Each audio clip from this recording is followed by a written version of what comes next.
Hey everyone,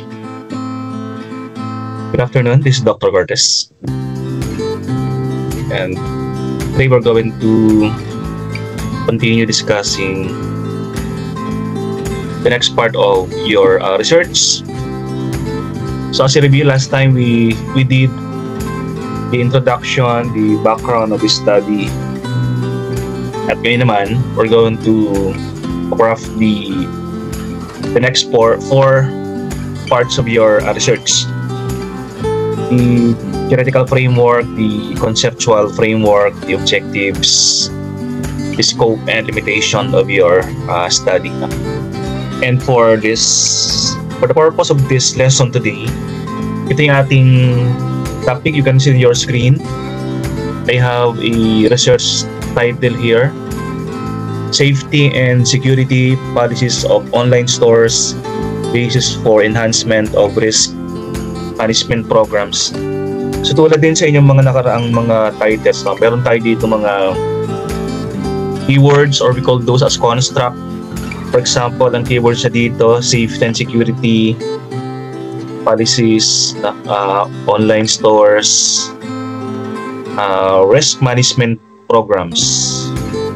Yung mga keywords na sa kanyang study. Sabihin, pag gumawa ka ng introduction, iikot ka lang sa safety policies, security policies, online stores, enhancement, risk management, online shopping. Doon ka lang iikot eh.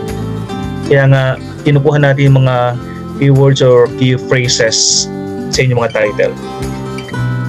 And so ito yung kanyang yung kanyang title slide. So lahat ng research, lahat ng groups mayroon yung mga title slides. And common din yung, I know at this point in time meron na kayong mga title slides. Lahat ng groups meron na kayong title slide, title page na ganito.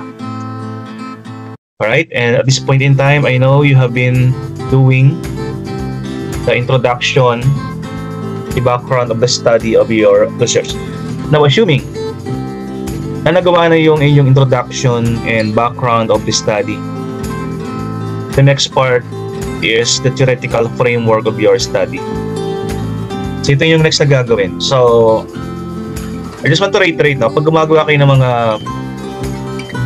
part, example itong theoretical framework, dadagdag nyo lang ito dun sa dulo ng background of the study para tuloy-tuloy, para isang file lang ay yung mini-maintain.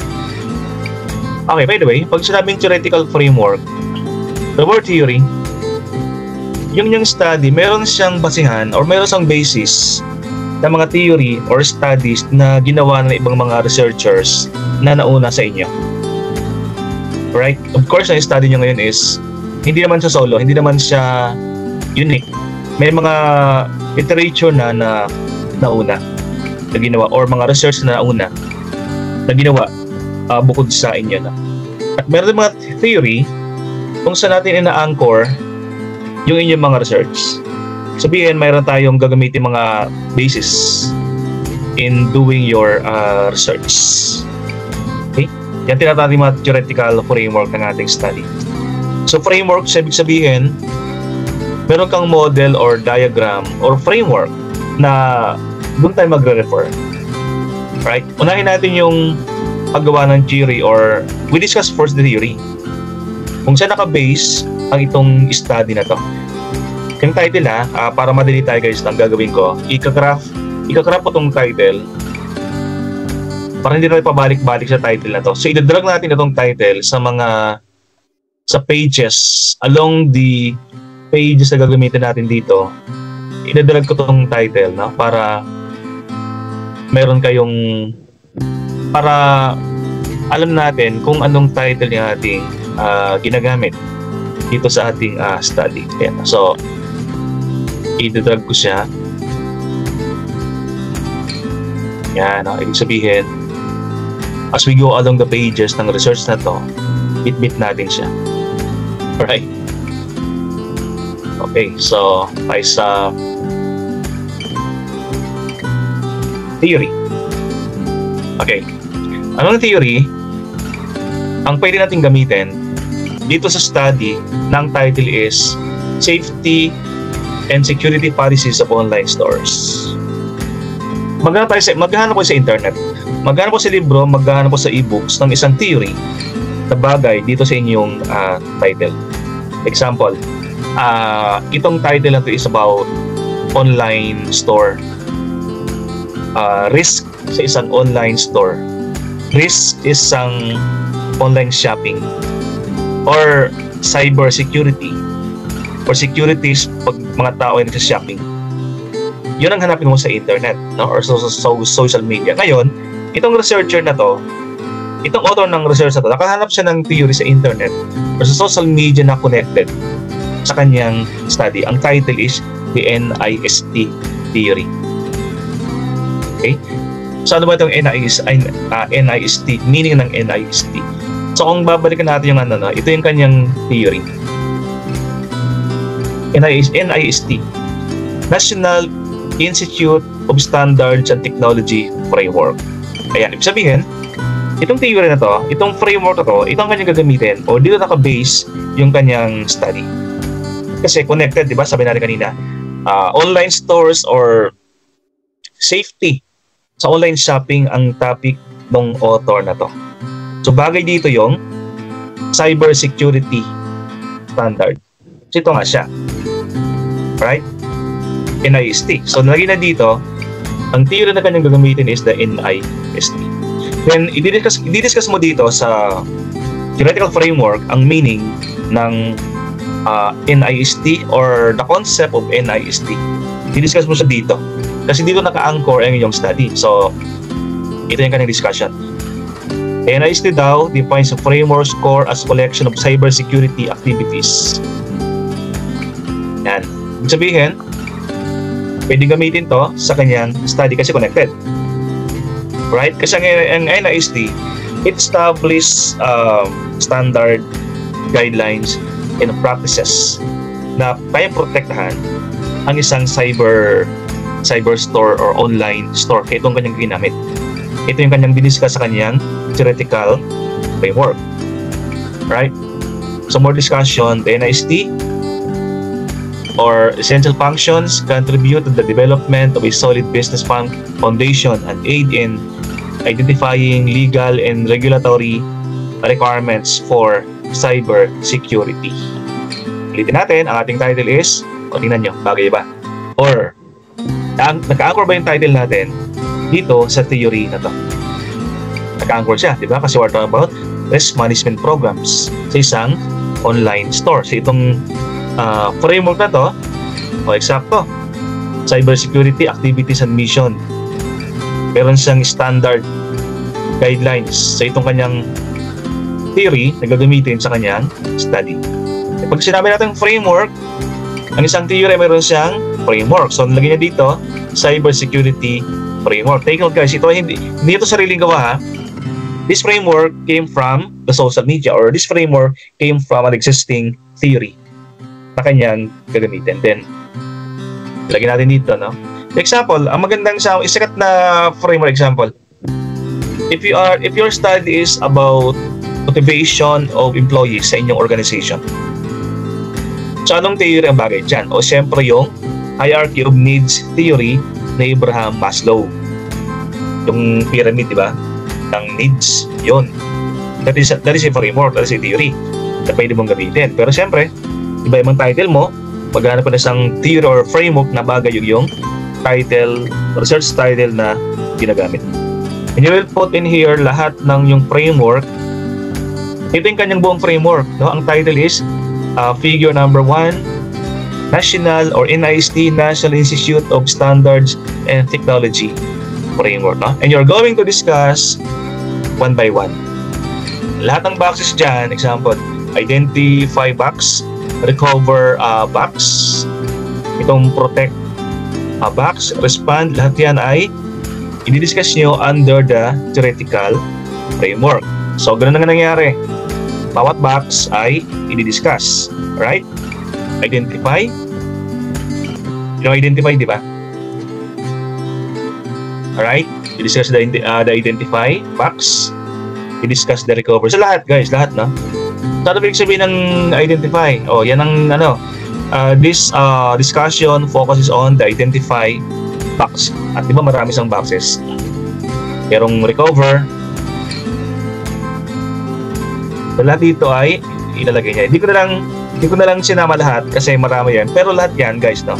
Lahat yan, pag meron kang framework at marami siyang boxes, bawat part ng framework ay i-discuss mo. Example, identify, protect, lahat yan, no? So, ang appearance sa iyong theoretical framework ay marami ka dito ng discussion. Identify, recover, okay? Hindi ko lang sinama lahat, no? Pero ginawang sample yung box ng identify. Okay? Detect, respond, cover, lahat yan ay i-discuss mo sa iyong theoretical framework. Alright? So, tanda natin ha, ang theoretical framework ay isang existing theory na gagamitin natin or connected sa ating gagawing research title. Alright? Next framework. So, dalawa to, no? So, pareho siyang gagawin, the theoretical framework and the conceptual framework, no? Itong conceptual, baliktad. Yung theoretical kanina, existing theory, gawa ng ibang tao. Ang conceptual framework, ito ay sarili mong gawa.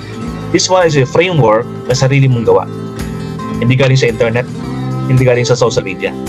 Okay? Kaya tinawag sa conceptual framework, ito yung sarili mong concept. If how are you going to discuss itong iyong study? Paano mo sa papanta rin? Anong framework, anong model? Para malaman natin ang flow ng iyong study, gagawin mo siya ng framework. Sarili mong concept. Kaya tinawag natin itong conceptual framework. Right? So, dalawa, no? Ang iyong gagamitin. Okay. So, i-discuss an important thing to be done. Anong mga things ang gagawin mo in the process of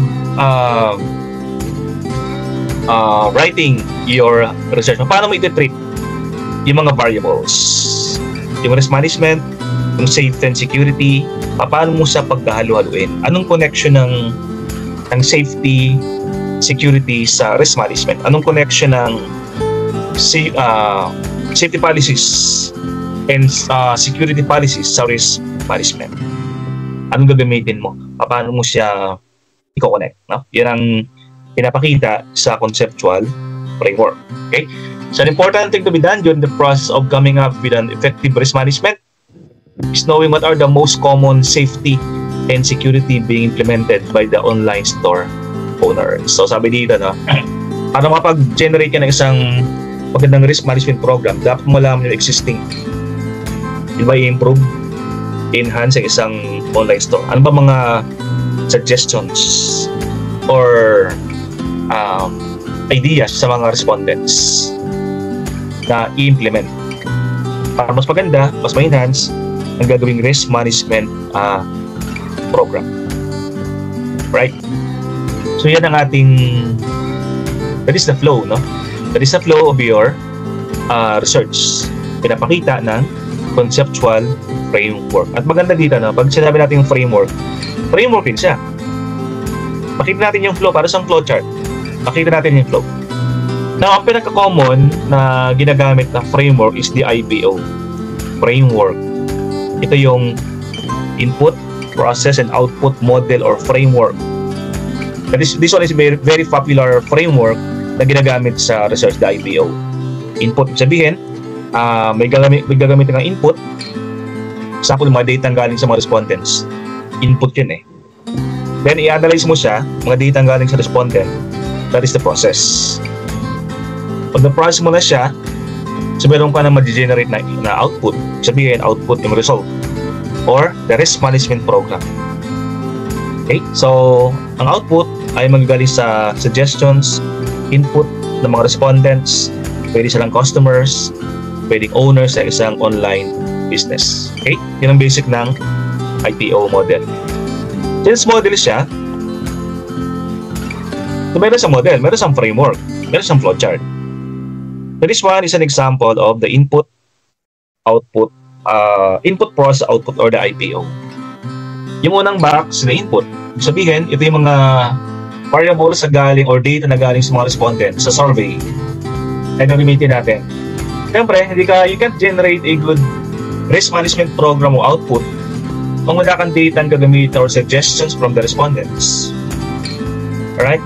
Sa mga data or input na galing sa survey from the respondents are the following. Ito ang ilalagay nyo sa inyong input box. Example, yung profile ng mga online stores, yung common safety and security, yung safety and security policies, the frequency of occurrence, the remedies. Sabihin, itong 5 to, no? Ito yung magagaling sa inyong survey. Ito yung tatanong nyo sa inyong mga respondents. Right? Example, tinanong nyo, anong klaseng stroke po kayo? Kayo ba ay small, medium, or micro? Okay. Ano po ba mga safety and security policies na ginagawa sa inyong online stores? Yan. Gaano nyo po ginagamit yung safety and security? At ilang beses nyo po ginagamit? Ano po bang suggestions nyo or remedy improve risk management na inyong online stores? Ito yung mga questions na itatanong nyo sa inyong mga respondents. Kaya ito yung tinawag nating input. That is mga survey. Right? Now, pag meron ng input, galing sa mga survey na gagawin natin, ipoprocess natin yan. Next box, process. Sabihin, ito ang process na gagamitin natin. Gumawa tayong questionnaire, nag-interview tayo, nag-collect tayo ng data sa kanila, we interpret the data, and we evaluate the data. Ito ang gagawin natin sa mga info or data na ma-collect natin galing sa mga respondents natin. So, that is the normal composition of the process box ng isang IPO, right? Next, pagkatapos ng process, you can now generate, you can now come out with the output. Pag sinabing output, ito yung result ng inyong study or summary ng process na ginawa. O di ba sabi natin, sir, ano bang output natin? Minsan yung output, makikita mo yun sa title. Di ba ang title natin? Safety and Security Policies of Online Stores. Basis for Enhancement of Risk Management Program. So, anong output? Nakikita nyo yung output ng study na to. Risk Management Program. Enhance Risk Management Program. Sabihin, gagawa ng isang pinaganda, in-enhance na risk management programs para sa mga online store. Yan ang output. Right? So, yan ilagay mo dito sa output box. Enhancement of Risk Management Program. Yan. Ibig sabihin, kung ano gusto mong mangyari, siyempre, kung nag-research ka, di ba? Ano bang gusto mangyari? Sabi ko, gagawa ko ng program. Yan ang output. Right? Then, dapat meron kang feedback mechanism. Sabihin, pag meron kang output, o sometimes we revise. Hindi naman forever na tama ang output mo. Sometimes, after several years na, babalik tayo sa ating mga input for us. Kaya meron kang feedback mechanism. Example dito, yung ating program na ginawa 2 years ago ay obsolete or dapat nang ma-upgrade. Babalik ka sa iyong input. Ulitin mo. Kaya meron diyang arrow or feedback mechanism. Okay? Sino gagawa nung bago? Ito yung mga future researchers, hindi na ikaw. Kasi pwedeng ituloy ng isang researchers ang iyong ginagawang study. So, yung study mo ang pinaka-stepping stone. Pwede lang gamitin itong study mo yan for future research. Kaya meron kang feedback mechanism. Right? Then you title properly, you caption properly itong figure na yan. So, we are now in figure number 2. Anong figure number 1 natin kanina? Yung theoretical framework. And figure number 2 is now your paradigm of study or the conceptual framework. Right.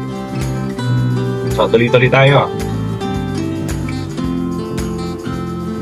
So, ganun din sa conceptual. Lahat ng boxes din ay ating i-discuss. Input box, process box, output box, and the feedback mechanism. So, sa ilalim ng discussion ng figure number 2, dito may ilalagay yung discussion. Okay? So, The figure illustrates the paradigm of the study using the input process output scheme. Okay, discuss mo yung pinakauna, the input box. Anong laman ng input box? Right? And after that, you discuss the second box, the process box. Anong laman? Example, ang laman ng process box is questionnaire interview. So, nanggaling yan. Kinukilang natin yung laman. Questionnaire, interview, hanggang evaluation of data. So, yan ang ilagay mo dito sa discussion for process box. 1, 2, 3, 4, 5. Right? Then, the third box, the output. Output box. Anong laman? Risk Management Program. Okay. Yung nakalagay dyan Risk Management Program. Right? Then yung last na discuss mo yung feedback mechanism, feedback arrow. Yan, meron kang feedback arrow. Right? And be careful with the figures or the arrow. Ibig sabihin yan, no? Bawat arrow dyan, may ibig sabihin. It means itong arrow na ito, ibig sabihin, from input to process. So, huwag mo siyang babaliktarin. Kasi pag binaliktad mo yan, pag yung arrow ay nakaturo from process to input, iba na ibig sabihin naman. Alright? So, be careful with all the figures to be used sa yung conceptual framework. And after discussing the contents of your conceptual framework, pag na-discuss na lahat ng boxes ng CF or conceptual framework, as objectives of your study. Alright, objectives. Anong gusto mong ma-achieve sa iyong objectives? And by the way guys, lahat na yung heading, subheadings, example, objectives is subheading, diba? Subheading yan. Isang page. Or under a chapter, meron ko mga headings. Or subheadings tawag natin yan. Bawat subheading, don't forget to write an introductory paragraph. Palagi may introduction. Very short one, introductory paragraph. Ayan. The study will seek to critically analyze the safety and security policies. Okay? And before I forgot, itong research na to ay 2023 pa na sabihin, as discussed in our introduction and BOS from the study. Pag maghanap ng material sa social media, e-books or journals or research sa Google Scholar, no? Dapat always follow the 5-year residency rule. Sabihin, 5 taon palagi yung validity ng mga literature na ginagamit natin coming from online sources. So today is 2025, sabihin, 5 years, no? Lahat ng materials coming from the social media should be dated 2020, 2021, 2022, 2024, 5 years. Ibig sabihin, yung mga 2019 pababa, 2019, 2018, 2017, hindi na sila masyadong bago. Outdated, laos na, outdated, obsolete na mga yan. Sa business, no? Especially nowadays sa mga sa social media, ang bilis magbago ng trends, ng attitude ng mga buyers natin. Or mga data, marketing data, no?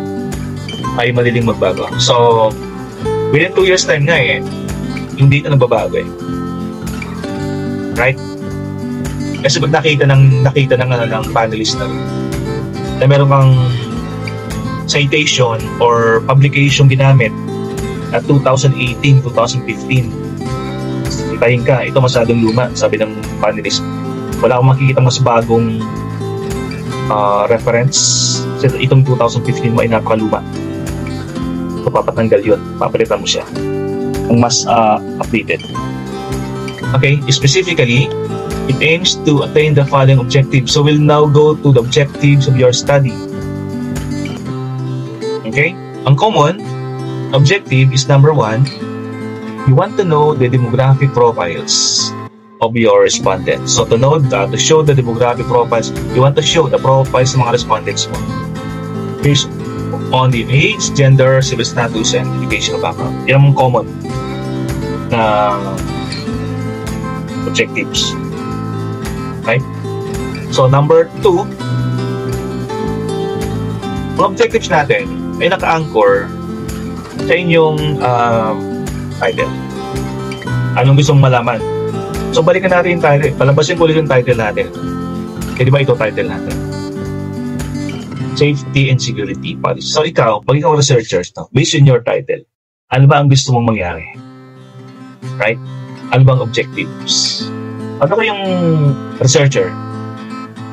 Gusto mo malaman yung extent on which the online stores impose the safety and security policies. So of course, mayroon silang safety and security policies sa kanyang mga stores. So malaman hanggang saan ang kanilang ginagamit, gaano ka-extensive. Okay? So dito, maglalagay ka ng mga safety and security policies ng mga store mo. Okay? Tapos alamin mo yung extent hanggang saan nila ginagamit. Example, 2.1. Naglabas ka ng safety security para sa online store. Secured login authentication. Use of multi-layer security. Use of rock-solid firewalls. Secured payment processing. So itong lahat na yan, 2.1 hanggang 2.9, lahat yan ay safety and security policies ng isang stores. Right? So, ang tanong, extent, gaano ka lawak hanggang saan ginagamit itong mga safety and security na yan. Yung gusto malaman. Right? Di mo na tinatanong kung anong mga safe na ginagamit nila kasi alam natin, no? Meron mga safety and security policies na ginagawa? Siyempre meron. Online store sila eh. Eh, tatanong natin, hanggang saan nyo ginagamit?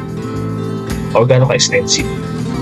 Yan, magandang tanong. Kaya yung ating objective number 2, ayan. No? The next objective, of course, no, you want to know as well yung frequency. Okay? Natin title natin. Safety and Security Policy title natin. Right? Gusto malaman yung occurrence. Frequency naman, gaano kadalas? Nangyayari yung mga threats sa isang online stores. Right? O, mga threats ba yan? So, ibig sabihin, maglagay ka muna ng mga threats or risk sa isang online store. Nangyayari sa isang online stores. No? Example, identity theft, data breaches, malware, viruses, online fraud, website hacking, payment processing issues, credit card skimming, authorized insufficient and fraudulent customers. Lahat yan guys, no? From 4.1 hanggang 4.9, lahat yan ay threats or risk isang online stores. Kung gusto natin malaman, frequency, gaano kadalas mangyari. Yung mga threats na yan that hinder effective risk management. Right? So, bagay ba? Bagay yung mga tanong sa sa title, bagay. Yung title natin eh. May mga risk, di ba? So, malaman yung frequency gaano kadalas. Para makagawa ka ng isang magandang risk management programs. Right? Objective number 3 yan. Let's go to objective number 4. Ano ito malito? Malito guys Dapat Dapat 3.1 yan Dapat yan ay 3.1 That should be 3.1. Nagkamali. 3.1 mo eh.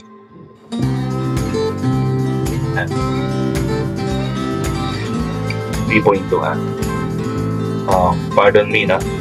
Pati numbering. Yun ang mga tamang numbering. 3.1, 3.2. Kasi number 3 tayo, no? If I forgot to edit. Okay. So, lipat tayo sa number 4. Objectives, no? Ito rin ay that should be ito yung 4.1. That should be 4.1. Okay. 4.2. Kamali na. Basta anong number kayo, yan ang sub-number nyo.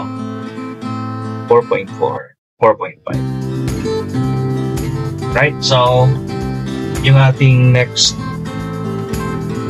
Objective, to gather the remedies recommended by the online store. Ito naman is, gusto mong itanong sa mga respondents or sa mga sumasagot ng survey mo, ano ba yung kanilang mga remedies, mga recommendations para maiwasan ang mga risk or ma-improve ang risk management programs ng mga online stores.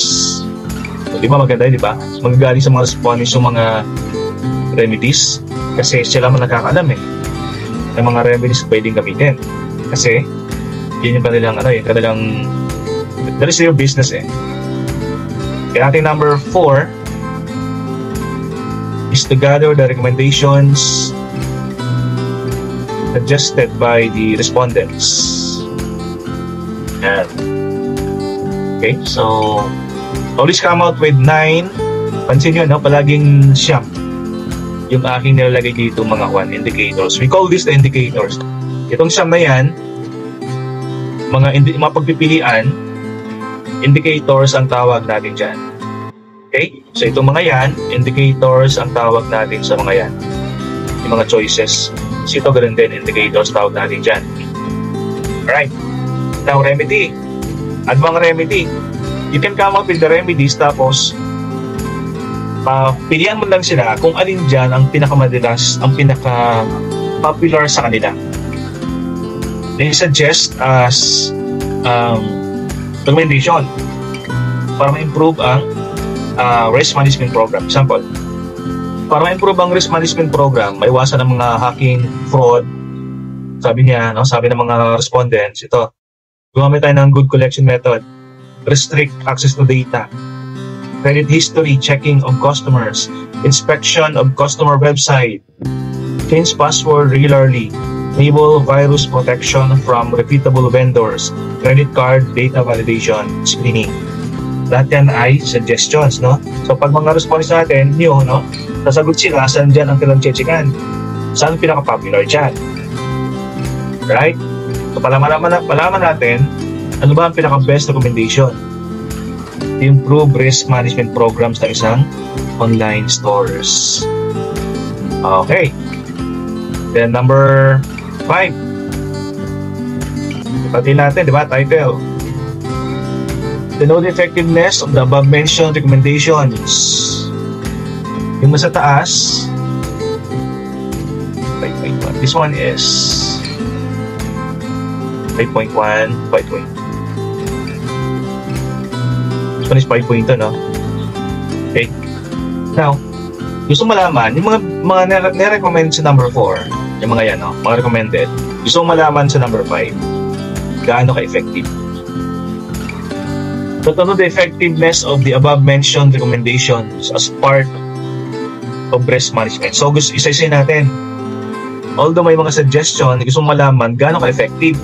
Example, gaano ka-effective ang collection method, gaano ka-effective ang restrict access to data, gaano ka-effective ang credit history. So, yun ang tatanong natin sa mga respondents. Gaano ka-effective? Example, from 1 to 5. Ang use of good collection method ba ay number 5, pinakamataas, or number 1, means pinakamababa? Yung restrict access to data ba ay gaano ka-effective? Number 5, pinakamataas, or number 1, pinakamababa? Right? That is our number 5 objective. So, magkaiba ang number, magkaiba ang number 4, number 5. Ang number 4 kasi, saan ang pinaka-popular? The number 5, gaano ka-effective? To know the effectiveness. Okay? Ang number 6, objective. Sa number 5, itong gagawin niya, gagawa kayo ng number 5, ganito. Number 5 ba? 4, 3, or 2. Kaya sinasabi kaninang 1 to 5. Effective, mataas. Not effective, number 1. Okay, number 6. Ang number 6, guys, or your last objective, should be your output. Palagi. Lahat ng groups, the last objective will be your output. So, number 6, lagay mo dito, you want to develop an output. You want to come up with an output. Sabi sa number 6 dito, to enhance the risk management program coined by the researcher as CJL 24-point program. Ito yung output. Okay? So, ano gusto mangyayari? Programs, output, proposition, rules. Yan ang iyong number 6 objective. You want to draft, you want to create, you want to propose an output. Yan ang iyong number 6. Right? So guys, itong laman ng iyong mga objectives, example, demographic profiles, ito ang iyong magiging input. Tandaan nyo o baka di man nakikinig kayo dyan. Ang inyong objectives, yan ang magiging laman ng inyong input box. O, tingnan nyo demographic profiles, laman niya ng input box.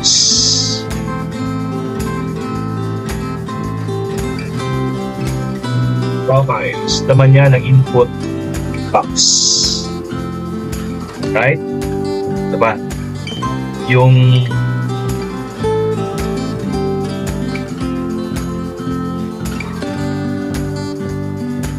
extent of safety and security,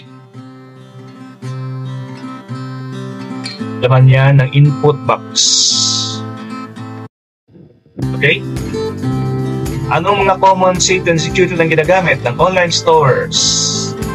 May mga common safety, laman niya ng input box. Okay? Extent, ano ba?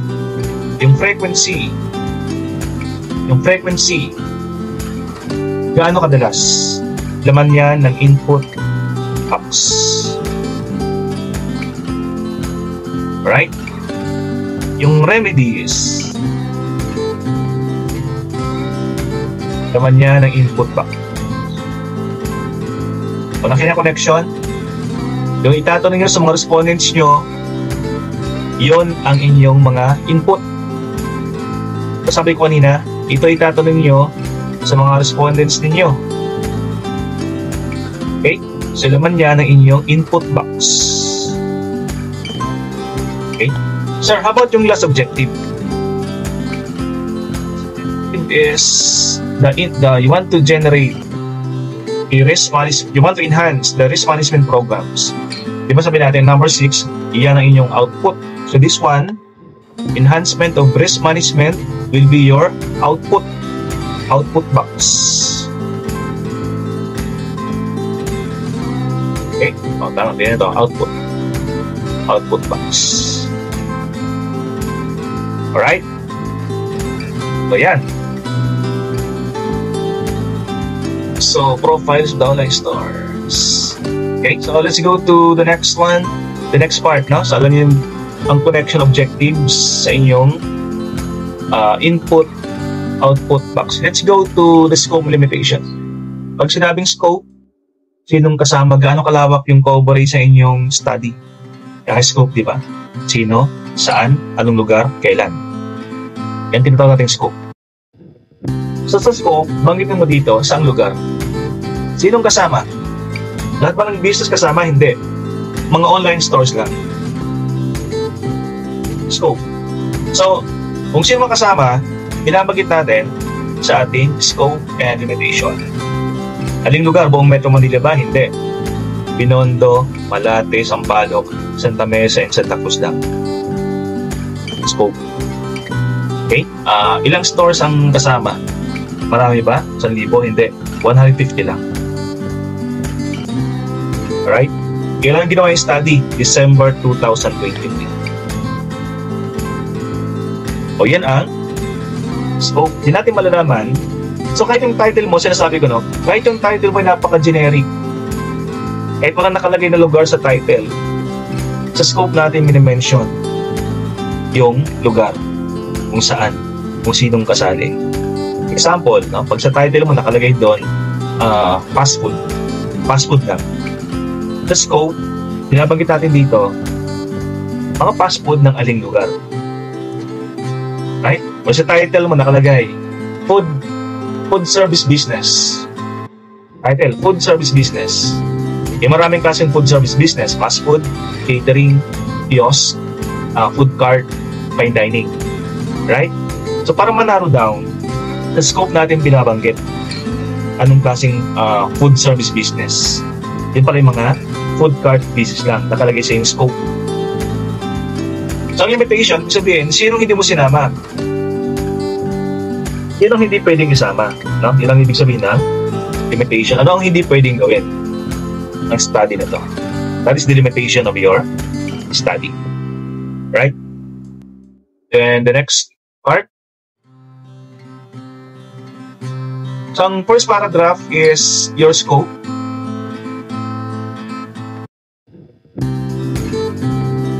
And the second paragraph is your limitation.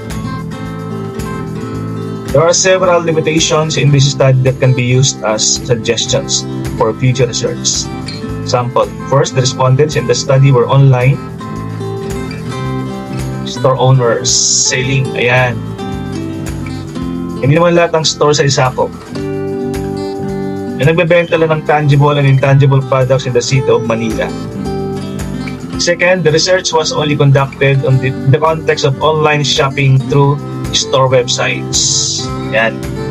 So, limitation dito, yung mga online stores lang gumagamit ng mga store websites. Ayan, yun ang kanyang limitations. And you can also mention here, the survey will also target owners who have been in operation. O limitation pa dito, sinong mga respondents? Yung mga owners lang daw na at least 1 year na sa operation ng business. Kapag naka-isang buwan ka pa lang na operation, hindi ka kasama. Yung mga medyo matagal na. Kasi, pag ikaw isang buwan pa lang nag-online store, di mo masasagot yung questions. Pero pag matagal ka na, example 1 year, 2 years, you can readily answer the questions dun sa questionnaire ng researchers natin. Right? So, I know that is the last part. You just read the scope and limitation. So that's it na. Yan ang last part ng scope and limitation. You can pattern your own scope dito sa sample na binibigay ko, no? So reminder lang, no? Nagbibigay ako palagi ng mga sample ng lahat ay yung gagawin, pero yung iba, no, mga previous batch, no, hindi pa rin makasunod. May sample na nga, hindi pa rin sila makasunod.